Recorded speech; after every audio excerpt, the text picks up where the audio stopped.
Africa Content TV.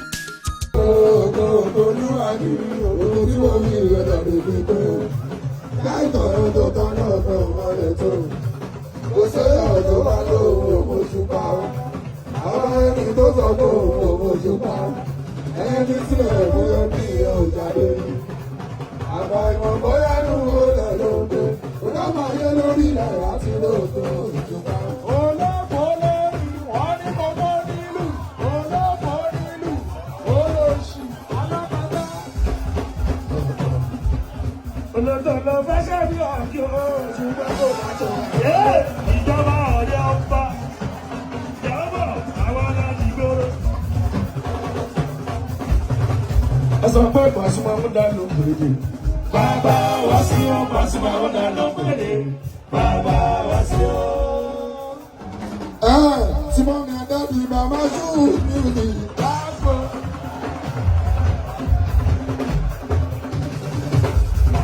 Ó ti lọ bẹ́ẹ̀, one love lọ́wọ́ yìí, gbogbo ilé Fújì, president, àsìkò yìí ni, ọ̀pẹ̀lọpẹ̀ ọ̀gá wa, sensation, ọ̀pẹ̀lọpẹ̀ bàbá wa, àyà pọ̀ ní gèdèmẹ́dẹ́mẹ́, ọ̀pẹ̀lọpẹ̀ ọ̀gá wa, kí wọ́n di ọtí bẹ́ẹ̀, àbí ọ̀hẹ́lẹ̀ ìyàtọ̀tọ̀wọ̀ ọ̀kùnrin, àti bẹ́ẹ̀. Òkú barista Àwòsàn Kíbọ́lá kò fi Fújì sílẹ̀ ìyá Kíbọ́lá ló jẹ́ kó rí bá àwọn òkè òkun lórí. Gbogbo Fújì tún sí ṣe ooo.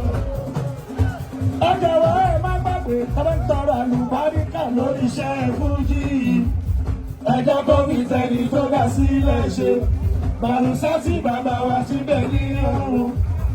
Kátúwá fi tẹni tó fi lẹ́yìn ṣe. Kọ̀lì sáyìnlá bàbá wa tó ṣì jẹ́.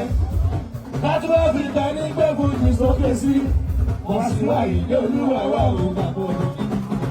Ṣàrí ẹlẹ́gbẹ́ ló ní kàájà fẹ́ni tó bá dìbò kú ẹ̀nà.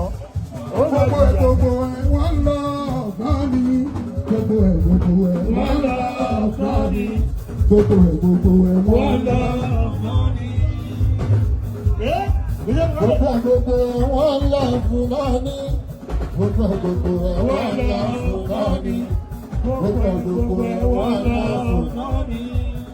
Sọ́ni báńkì òun jáde pé bó lè ṣẹlẹ̀, ó ń ṣẹlẹ̀, ó rẹ́kù fún mi, àmì, òun rò pé bó lè ṣẹlẹ̀, ó ń ṣẹlẹ̀.